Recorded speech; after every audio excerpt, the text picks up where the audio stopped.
হয় না। আপনারা হচ্ছেন হত্যাকারী, ডাইরেক্ট কথা। এটা বাচ্চা মারা যাচ্ছে ওখানে, কিন্তু ওই পিছনে একবারে পিছনে মানে আসতে পারতেছে না না সিএনজিতে।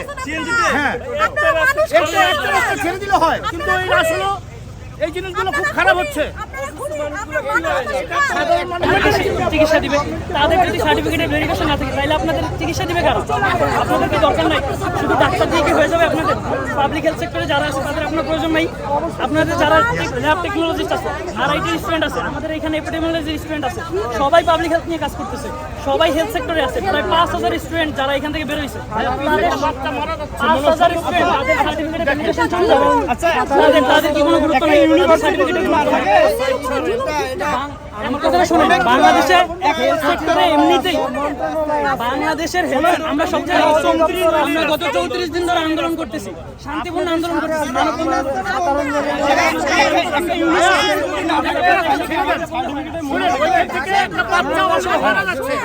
আপনারা হচ্ছেন হত্যাকারী, ডাইরেক্ট কথা। এটা বাচ্চা মারা যাচ্ছে ওখানে, কিন্তু ওই পিছনে একবারে পিছনে মানে আসতে পারতেছে না না সিএনজিতে। হ্যাঁ, একটা রাস্তা ছেড়ে দিলে হয়, কিন্তু এই আসলে এই জিনিসগুলো খুব খারাপ হচ্ছে সাধারণ মানুষের জন্য। আমি দেখে আসছি, আমরা নিয়ে আসি সিএনজিতে, ওরা সম্ভবত আমি ঘুরে যেতে মানে আমি অনেকক্ষণ পারাপার ওদিকে ঘুরে দিচ্ছি। আমি একজন সাধারণ শিক্ষার্থী, আমি এখানে ভর্তি হয়েছি, 2 লাখ টাকা খরচ করে আপনারা যদি আল্লাহকে বিশ্বাস করেন, আপনি আমার কথা আল্লাহকে মানেন, আল্লাহর ওয়াস্তে আমাদের বাবা মাও তো আমাদেরকে কষ্ট করে এখানে ভর্তি করেছে, আল্লাহর ওয়াস্তে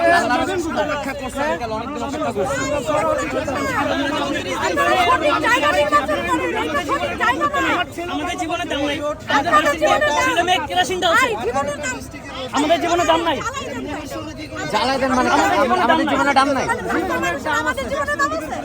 আপনাদের চোখে সামনে একজন আমরা 4-5 বছর বলে লাগবে সুযোগ দিতে, আমরা 5-4 বছর বলে মানে লাগবে সুযোগ তো আমরা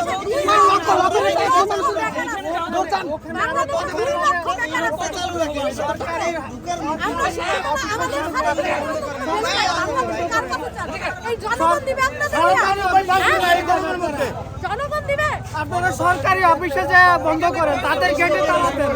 আমাদের বাংলাদেশে আমি দেখতেছি শুধু রাস্তা ব্লক করে দেওয়া হয়, মানববন্ধন করতে হয় হলো রাস্তার সাইডে দাঁড়িয়ে, কিন্তু এখানে আমরা দেখতেছি এই জায়গাটা 4টা রাস্তা বন্ধ করে দিয়েছে, কিন্তু এই সাধারণ মানুষের খুব দুর্ভোগ হচ্ছে। আমি গাবতলী থেকে হেঁটে আসছি, একটা বাচ্চা খুবই অসুস্থ হয়েছে, আসতে পারে না, তাকে আমি মাজা রোড দিয়ে পাঠিয়ে দিচ্ছি। তাহলে এইটা যাতে বাংলাদেশের জনগণ একটু দেখুক, আমরা চাই না দেখুক সবাই। বাংলাদেশে এরকম আমরা অনেকের কোনো ভ্যালু নাই, আপনাদেরও হয়তো অনেকের নাই। আমি 5টা বাচ্চা নিয়ে অসুস্থ, আইসিইউতে আমার আম্মা, এইখানে বলতেছে যে ওনাদের সার্টিফিকেটের জন্য। এইসব সার্টিফিকেট দিয়ে কি হবে মানুষ হইতে না পারলে? আর কোথায় নির্বাচন, কোথায় নাকি আন্দোলন করবে, কোথায় কোন জায়গায়? এইটা যদি ওনারা সঠিক জায়গা নির্বাচন না করতে পারে, মানুষের জীবন হত্যা করে তারপর আন্দোলন করবে, হ্যাঁ এটা কেমন ধরনের? এটা কিসের মানবতা? এখানে লেখা রাখছে মানববন্ধন, কিসের মানববন্ধন এটা? হ্যাঁ এটা যুক্তিক না, অযৌক্তিক কতটা? তাহলে সাধারণ মানুষের কর্মস্থল বা গন্তব্য যে তোমাদের কোনো কাজের দরকার নেই, তোমরা ঘরে বসে থাকো। তাহলে আমাদের তাহলে ওনাদের কর্মটাই যদি এত মূল্যবান হয়, আর এই মানুষগুলোদের কর্মের মূল্য নাই, আমাদের কর্মের মূল্য নাই, কিসের জন্য এগুলো করতেছে? এটা কেমন আন্দোলন? যে আন্দোলনে দেশের মানুষের ক্ষতি হবে, এরকম আন্দোলন তো কখনো যুক্তিযুক্ত হয় না। মানুষের ক্ষতি করে এটা কেমন আন্দোলন হয়?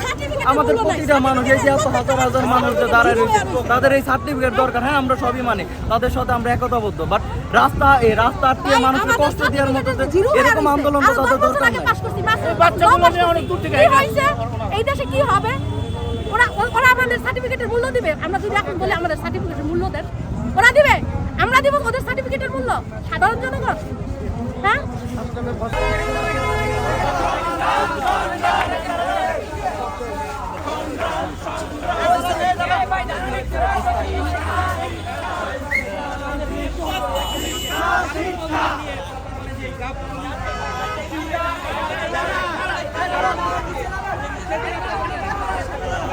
তাদেরকে